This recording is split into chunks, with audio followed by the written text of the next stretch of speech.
He almost walked past her. Most people did. That night, he didn't. 3 days alone on the street. She'd stopped waiting for anyone to stop. The homeless girl from that doorway grew up, and she walked into court to save the only family she'd ever known. He thought he'd buried the evidence. He never counted on her finding it. 15 years ago, he chose to stay. That day, she proved it was the best decision he ever made. If you believe that the family you choose can matter more than the family you're born into, stay with me until the very end of this video. Because this story is about a promise made on a rain-soaked street corner, and the 15 years it took for that promise to save everything. If it moves you, hit like, subscribe, and let's begin. Nathan Cole was 41 years old, and, by every metric that mattered in the business world, a wildly successful man. He'd built Cole Maritime Shipping, from a single lease tugboat, into one of the largest independent freight operations on the eastern seaboard, employing over 1,100 people and moving cargo worth billions of dollars a year through ports up and down the coast. He had a penthouse overlooking the harbor he'd built his fortune on, a closet full of tailored suits, and, underneath all of it, a silence in his life so complete that most nights he worked past midnight, simply because there was nothing waiting for him at home, except an empty apartment and the particular kind of quiet that follows a person who has never had a family of his own. He was walking to his car after a late dinner meeting on a cold November night, rain coming down in a fine, persistent drizzle that turned the streetlights into halos, when he saw her, a small girl, no older than 8, huddled in the recessed doorway of a shuttered pharmacy, a threadbare blanket pulled around her shoulders, her dark hair plastered to her face by the rain. She wasn't begging. She wasn't even looking at the people passing by. She was simply trying, with the quiet, practiced efficiency of someone who had done it many times before, to stay dry and stay warm, and be as small and unnoticed as possible. Nathan had grown up with almost nothing himself, a fact that rarely came up in the boardrooms and shipping conferences where people now knew him only as a self-made success story. His own father had worked the docks for 30 years, coming home most nights smelling of diesel and salt, and his mother had cleaned office buildings downtown before dawn. In the same harbor district Nathan would one day come to dominate. He remembered, with a clarity that sometimes ambushed him at odd moments, what it felt like to be cold and hungry and small, in a world built for people with more than you had. He had told himself, for years, that he'd left all of that behind, that the penthouse and the tailored suits were proof the past no longer touched him. Looking at the girl in the doorway, he understood, with a suddenness that nearly took his breath away, that he had never actually left it behind at all. He had simply built walls high enough that he rarely had to look at it. Nathan almost walked past her. He told himself later that he almost walked past her, the way a man tells himself a story about the person he used to be, so he can more clearly see the person he became. But something made him stop. Maybe the particular stillness of her. Maybe the way she flinched slightly when a group of loud pedestrians passed too close. Maybe just some dormant, unused part of himself that had been waiting a long time for a reason to wake up. "Hey," he said, crouching down to her eye level, keeping his voice low and unhurried. "Are you here by yourself?" The girl studied him for a long moment, with eyes that were far too old for her face, calculating something. Whether he was a threat, whether answering would cost her more than staying silent. "My mom's coming back," she said finally, though the flatness in her voice suggested she'd stayed. Said this many times to many people, and believed it less each time. Nathan learned, over the following hour, sitting on the wet pavement beside her, because she wouldn't move and he wouldn't ouch it, that her name was Maya, that she was 8 years old, and that her wet leave her alone, and that her mother had left her outside a shelter 3 nights earlier, and simply never come back. He learned that Maya had been surviving on what she could scavenge, and the occasional kindness of a food truck vendor 2 blocks over, who slipped her leftover tamales when his manager wasn't fakir. Outfies watching. He learned that she had not, in 3 days, told a single adult the full truth of her situation, because in her limited experience, adults who found out lost children tended to hand them over to systems that made things worse, not better. Nathan called the police that night. There was no version of this story where he didn't. No matter how the moment felt like a betrayal of the fragile trust Maya had extended him, but he stayed with her the entire time, through the arrival of a patrol car, through the tired, overworked social worker who arrived at nearly midnight, through the entire long, bureaucratic unwinding of a child without a guardian. And when the social worker, a heavy-set woman named Denise, with kind eyes and an exhausted voice, explained that Maya would be placed in emergency foster care while they searched for the mother, Nathan heard himself say something he hadn't planned to say. Something that surprised him as much as it surprised Denise. I want to be considered as a foster placement. Whatever that process looks like, I'll do it. Denise looked at him like he'd suggested something faintly absurd. A shipping magnate in a far-out rain-soaked $3,000 coat, offering to take in a homeless child he'd known for 2 hours. Mr. Cole, that's not usually how this works. There's a process, background checks, home studies. Then start the process, Nathan said. Tonight, if you can. I'm not going anywhere. It took 4 months of paperwork, home inspections, interviews, and a mandatory foster certification course that Nathan attended in person, despite his assistance, repeated offers to send someone in his place, before Maya was formally placed in his care. In that time, he visited her twice a week at her temporary foster home, brought her books because she'd mentioned once, shyly, that she liked to read, learned that she took her hot chocolate with too much sugar, and that she hummed under her breath when she was and that she had a laugh, when she finally let herself use it, that could crack open the hardest parts of a person's chest. The home study itself was more invasive than he'd expected. Strangers walking through his penthouse with clipboards, asking about his childhood, his relationships, his reasons, over and over, as though sincerity alone might not be enough to prove itself. He submitted to all of it without complaint, even the parts that felt faintly absurd for a man who ran a company with 1,100 employees, because he'd come to understand, sitting in that pharmacy doorway with a stranger's child, that this was the first thing in years he had wanted badly enough to be patient for. Denise, the social worker, later admitted to him that she'd seen dozens of well-meaning adults express interest in fostering a child and quietly withdraw once the paperwork revealed how much of their lives would have to change. Nathan never once wavered. Not when the process dragged into its 3rd month, not when a background investigator called his ex-fiancée from a decade earlier to ask pointed questions about his temperament, not even when Maya herself, testing him the way children who have been abandoned learn to test the adults around them, told him bluntly one visit that he'd probably get tired of her eventually, like everyone else had. I'm not everyone else, he told her. And though she rolled her eyes the way an 8-year-old does when she doesn't quite believe something but wants to, he saw her hold on to the sentence anyway, turning it over like a coin she wasn't ready to spend. The mother, it turned out, was never found, not because she'd vanished into some sympathetic tragedy, but because a record search eventually revealed a documented pattern of abandonment, stretching back years, other relatives who'd declined to take custody, a trail of decisions that had left Maya, essentially, unclaimed by anyone who shared her blood.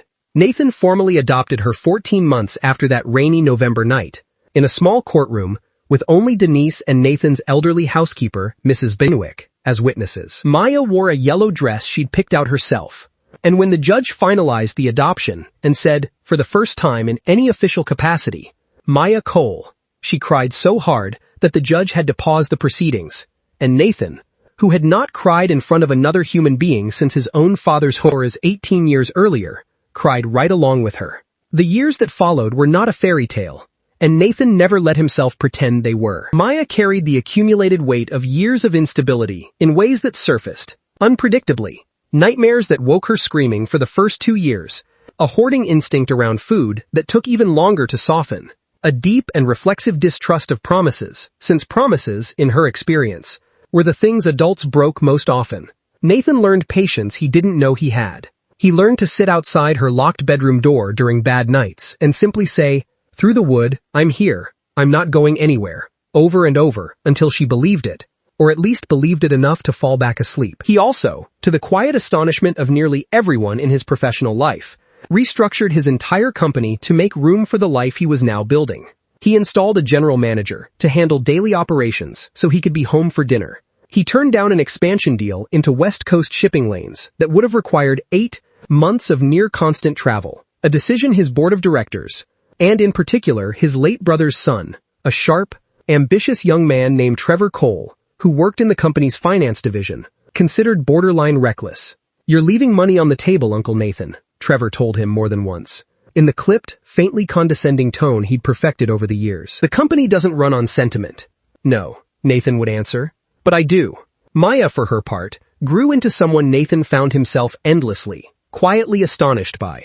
She was ferociously smart, the kind of smart that showed up not just in report cards, though those were exceptional too, but in the way she argued, the way she noticed inconsistencies in stories other people told, the way she never let an unfair situation pass without at least naming it out loud, even when naming it cost her socially. By 13, she'd decided she wanted to be a lawyer, a decision she announced at the dinner table with the same flat, unshakable certainty she'd once used to insist her mother was coming back. "Why a lawyer?" Nathan asked, genuinely curious, pushing a piece of chicken around his plate. "Because when I was on the street, everyone who could have helped me had a reason not to," Maya said. "The shelter said their beds were full. The cop who found me the first time said it wasn't really his jurisdiction. Everyone had a rule that let them walk away. I want to be the person who knows the rules well enough to make them work for people instead." Nathan didn't say anything for a long moment, then reached over and squeezed her hand. "Then that's exactly who you should be." He paid for the best education money could provide, though Maya, stubborn in the particular dopes of someone who had once had nothing and never wanted to feel that helpless again, insisted on working part-time jobs throughout high school and college anyway, insisted on earning scholarships rather than simply accepting checks, insisted on building a version of herself that didn't depend entirely on Nathan's fortune to exist. She graduated at the top of her class from a respected state university, then got into a top-tier law school on a combination of merit scholarships and a modest loan she took out specifically so that, as she told Nathan with a small, stubborn smile, "Some part of this is still mine." Trevor Cole, meanwhile, had spent those same 15 years quietly accumulating resentment. He had joined the company straight out of business school, had worked what he considered a decade of underappreciated loyalty in the finance division, and had watched, with a bitterness he mostly kept hidden beneath a professional smile, as his uncle built a life around a girl with no blood relation to the family at all. A girl Trevor, privately, and sometimes not so privately, referred to as the project, as though Maya were a corporate initiative rather than a person. Trevor believed, with the particular conviction of a man who has spent years telling himself a story until it hardens into fact, that he was the rightful heir to Cole Maritime Shipping, that his last name and his years of service entitled him to a future that Nathan seemed determined to complicate with sentiment. The crisis came in Maya's third year of law school, when Nathan was 56 years old and Cole Maritime Shipping was, on paper, stronger than it had ever been.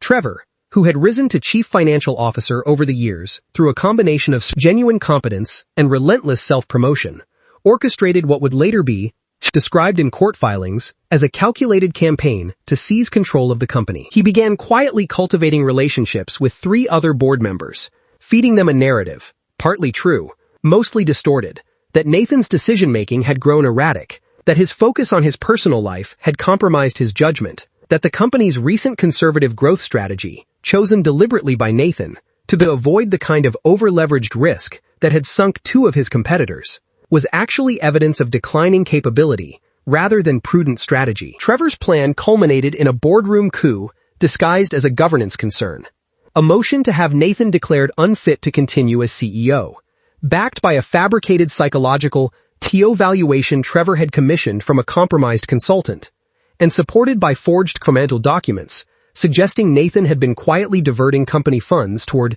personal expenses. Expenses that were, in reality, entirely legitimate, but which Trevor's team had deliberately mislabeled and buried under layers of confusing paperwork, designed to look damning to anyone who didn't examine them closely. Nathan was blindsided. He'd spent 30 years building relationships with his board, had genuinely believed, perhaps naively, that loyalty accumulated over decades meant something more durable than it apparently did. When the motion was formally filed, and a court date set to determine whether Nathan should be removed from control of the company he'd built from a single tugboat, he found himself, for the first time in his adult life, genuinely afraid of losing something he couldn't simply outwork his way back to. He told Maya about it over the phone, trying to keep his voice light, trying to protect her the way he'd protected her from every hard thing since that rainy November night. But Maya, 23 years old now, and 3 years into a legal education that had sharpened every instinct she'd heard straight through the performance. "Send me everything," she said. "Every document, every filing, every email Trevor sent in the last year. Tonight, Maya, you're in the middle of exams. This isn't your fight. Dad." The word landed the way it always did, simple and absolute. The same word she'd used haltingly at first, years ago, testing it out like a shoe that might not fit, and then, eventually, wearing it like it had always belonged to her. You picked me up off a wet sidewalk when you had no obligation to. You sat outside my door for 2 years, so I wouldn't be scared of the dark. You turned down a deal worth God knows how much money, because I had a school play. This is exactly my fight. Send me everything. What followed was 3 weeks that Nathan would later describe as the hardest and, strangely, the proudest of his life. Maya took a leave from her final semester of law school, a decision her professors initially discouraged and later, after everything came to light, would cite as one of the most impressive pieces of legal work they'd ever seen from a student, licensed or not, though of course she wasn't yet licensed to argue in court herself. Instead, she worked around the clock alongside the litigation team Nathan's company retained, a team of seasoned corporate lawyers who were, at first, politely skeptical of the sharp, exhausted young woman, insisting on reviewing every document personally. She slept, most nights, on a pull-out couch in the law firm conference room, rather than driving the 40 minutes home, surrounded by bankers, boxes of discovery documents, and the cold blue glow of 3 monitors she'd fed, commandeered from a junior associate who'd been too intimidated to object. Nathan brought her coffee at 6 in the morning on the days he could manage it, sometimes finding her already awake, hair pulled back in the same messy knot she'd worn as a teenager studying for finals, murmuring dates and figures under her breath, the way she used to hum when she was nervous. An old habit that had never quite left her even after all these years of feeling safe. That skepticism didn't survive the second week. Maya found what 3 senior associates had missed, a pattern in the timestamps of the forged financial documents that proved they had been created and backdated using software Trevor's assistant had purchased on a company credit card just 2 months earlier, a detail buried in an expense report that nobody else had thought to cross-reference against the supposedly years-old documents. She found the psychological consultant's licensing had lapsed 18 months prior, invalidating his evaluation entirely on procedural grounds. She found, through hours of painstaking research into public records, that Trevor had, 3 months before filing the motion, quietly begun negotiations to sell a controlling stake in the company to a private equity firm known for stripping acquired companies for parts. A deal that would only be possible if Nathan were removed from power first, and a deal that directly contradicted Trevor's public statements about protecting the company's long-term stability. The court date arrived on a bright, cold morning in March, almost exactly 15 years after the rainy November night Nathan had first found Maya in that pharmacy doorway. Nathan sat at the defense table beside his lead counsel, a formidable litigator named Rosalind Chen, his hands folded tightly in his lap, watching Trevor sit across the courtroom with the same composed, faintly superior expression he'd worn at every family dinner for the past decade. 2 hours into the proceedings, after Trevor's legal team had presented their case with polished confidence, Rosalind Chen stood and, in a move that had been carefully planned but was, procedurally, still a genuine surprise to the courtroom, requested permission for her associate counsel to present a supplementary motion regarding evidentiary integrity. The judge granted it. And Maya Cole, 23 years old, not yet licensed but working under close, formal supervision, as part of an approved legal internship program that Rosalind had arranged specifically to make this moment possible, stood up and walked to the podium. She was, Nathan would say later, the calmest person in the entire room. "Your Honor," Maya began, her voice steady in a way that surprised even her. "I'd like to draw the court's attention to Exhibit 14C, the financial documentation submitted by the plaintiff's team as evidence of Mr. Cole's alleged misconduct." She walked the court through the timestamp discrepancy first, then the lapsed licensing of the psychological consultant, methodically, without a trace of theatrics, letting the facts build on each other with the inevitability of a tide coming in. By the time she reached the private equity negotiations, laying out dates, names, and a paper trail that directly connected Trevor's supposedly concerned governance motion to a financial windfall he stood to personally gain from Nathan's removal, the courtroom had gone completely silent, and Trevor Cole's composed expression had cracked into something far less controlled. "Your Honor," Maya said, closing her binder. "This was never a governance concern. This was a hostile takeover, dressed up in the language of institutional responsibility, timed to exploit a man's love for his family as evidence of weakness. My father turned down deals worth tens of millions of dollars to be home for dinner. He sat outside my bedroom door for 2 years so a scared kid could fall asleep without 10 nightmares. If this court finds that kind of love disqualifying in a business leader, I would ask the court to consider what kind of leaders we instead asking companies to be run by instead. The judge dismissed the motion in its entirety by the end of the day, referred the fabricated evidence to the district attorney's office for a criminal investigation into forgery and fraud, and Trevor Cole was removed from his position as CFO within the week, facing both criminal charges and a lifetime ban from serving as an officer of any publicly regulated company in the state. A fall from grace so complete and so thoroughly documented in the business press that it became, for a while, a cautionary case study taught in 2 different business school ethics courses. Outside the courthouse that afternoon, reporters clustered on the steps, shouting questions neither Nathan nor Maya particularly wanted to answer. Nathan waited until the crowd thinned, until it was just the 2 of them standing on the cold marble steps in the bright March sunlight, and pulled his daughter into a hug so tight it nearly knocked the breath out of her. "You saved everything," he said into her hair, his voice rough. "The company, my name, all of it. You saved me first," Maya said, pulling back just enough to look at him, her eyes bright with tears she wasn't bothering to hide.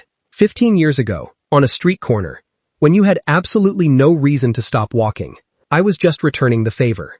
Maya finished law school that spring, top of her class, and passed the bar exam on her first attempt 8 months later. She didn't join Cole Maritime Shipping's legal department, though Nathan half hoped she might. Instead, true to the promise she'd made at that dinner table a decade earlier, she took a position with a non-profit legal aid organization that specialized in representing homeless and at-risk youth, navigating the foster care system, the exact system that had, on its best day, connected her with the father, who would eventually save her, and on most other days, had very nearly let her slip through every crack it was supposed to prevent. Nathan, for his part, made a decision of his own in the aftermath of the trial.